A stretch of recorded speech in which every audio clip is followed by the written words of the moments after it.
Which platform is better for hiring ghostwriters, Upwork or Fiverr? And I also want to answer the question, what kind of budget can you expect to spend to find a good ghostwriter for your next book? Now, the following clip you're about to see is two of our coaches, Cody and Nick, answering this exact question. Enjoy. I have researched ghostwriters and come up with Fiverr and Upwork. Fiverr gives you pricing with the premium package. Ghostwriters charge typically between 450 to 850 for 30,000 words. Upwork asks for your budget without giving prices. My question is, what do you think Upwork pricing range for 30,000 words would be? Do you think $1,000 budget, I'm guessing, would be a good start? So I mean, in the course, we recommend specific companies to work with. So there's the urban writers and there's Hot Ghostwriter. Obviously, right now, with the massive influx of students that AIA has had since January, they're backed up. And nothing negative about those guys or anything like that, but they're just like they're over capacity, and it's their customers are suffering. So right now, the main message that Dan, myself, Cody, Brian, Yvonne, all the coaches are kind of pushing out is like, you know what, just don't do the ghostwriting company thing, go directly to Upwork. We don't mention Fiverr in the course, and I'm not going to speak for the guys like in terms of Christian or Rasmus, but I really feel like the quality of writing you're going to find on Fiverr is probably not as good as the quality you're going to find on Upwork. By and large, there are always diamonds in the rough. There are always exceptions to the rule, but I generally find that Fiverr is your lower tier of everything. Graphics designers, writers, music production, video stuff, like whatever it happens to be. Upwork is like really the professionals. Now there's a bunch of scammers and a bunch of like nonsense that happens on there as well. But really, if you're a professional freelancer in your craft, whatever it happens to be, Upwork is like the premium channel to go to advertise your services. So I think you're going to have a better luck with Upwork. Now, to the cost standpoint, Upwork isn't a sales platform, whereas Fiverr kind of is. So Upwork, it's up to you to determine your budget and say, I've got $1,000 for this project, or I've got $850 for this, whatever it happens to be.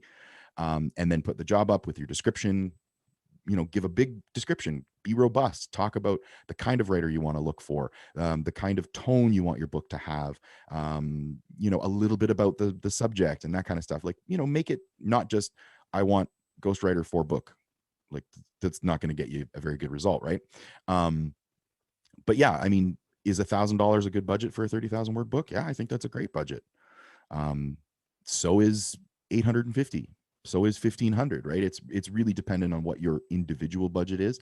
But I would say that you should, for $1,000, be able to find a very good ghostwriter on Upwork. Now, is it going to be the first person that applies? Probably not. And of course, logic will dictate it's the very last person that you interview, right? Because then you hire them. But talk to people, read through those applications, weed out the ones that don't put in banana pancakes. I like brown M&Ms because I'm a musician. I love Van Halen, and that's the Van Halen test. But I don't know. Cody, thoughts? Yeah, so I mean, and just kind of going back real quick. So when it comes between Fiverr and Upwork, just the way it's set up, where people actually bid to be the person for your job, right? And then you can interview them and get samples from them and negotiate the price with them and how it's structured and deadlines. And it's just, yes, it's a little more work involved than going on Fiverr and saying, this is the amount of words I want, here's the price, I pay for it. There it is. Yep. Upwork's definitely more involved, but the outcome and the relationship you build with your writer it far excels what you can find on Fiverr. And you can continue working with that person, right? If say they do this, they slam the first book the park. Who do you think you want for the second book? Right. I want that person again, right? So I've already built a relationship with them. We work well together. Yes. I know they do good work, and so you don't have to do this all over again.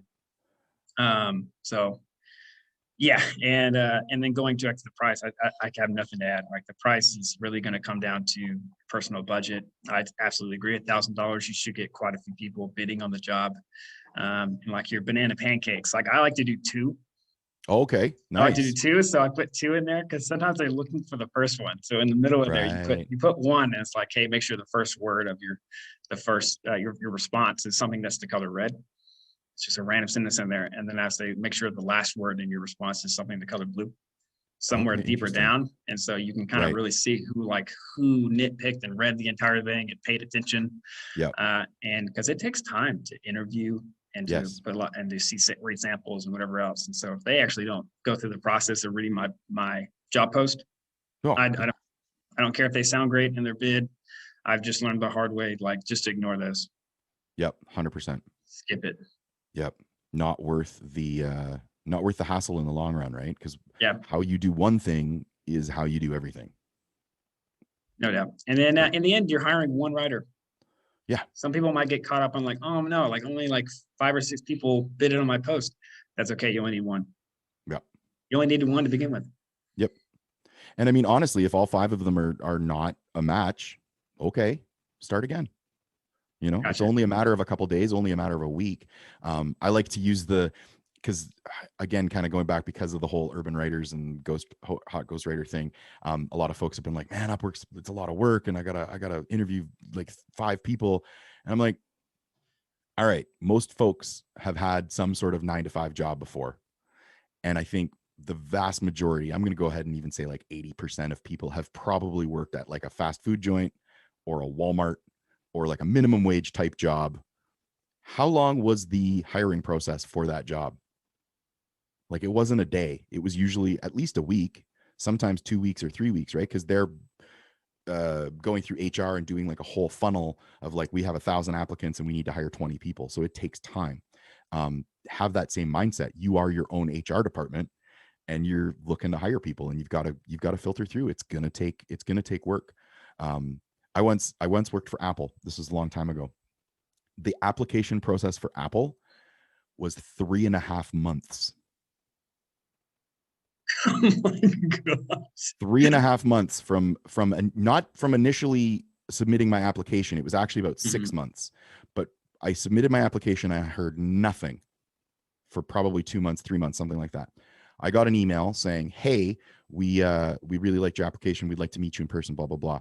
Then I had a series of 5 interviews.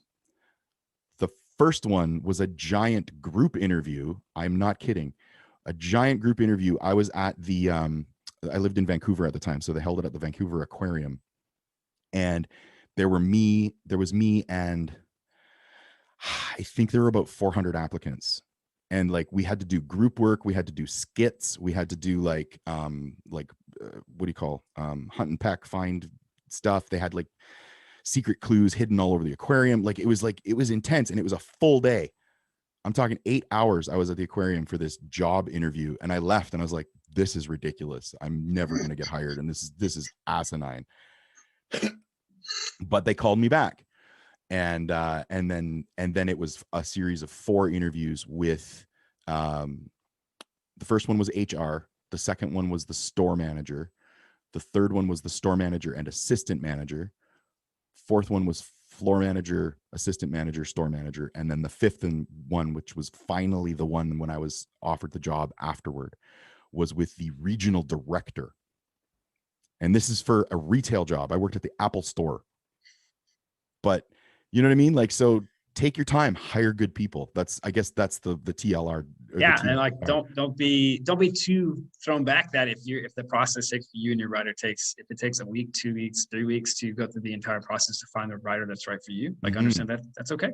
Yeah. That's perfectly fine. And it's not too terribly long in the long run. Yep. Yeah. Because you want to hire good people, you want to work with good people, and it takes time to find those good people. That's right.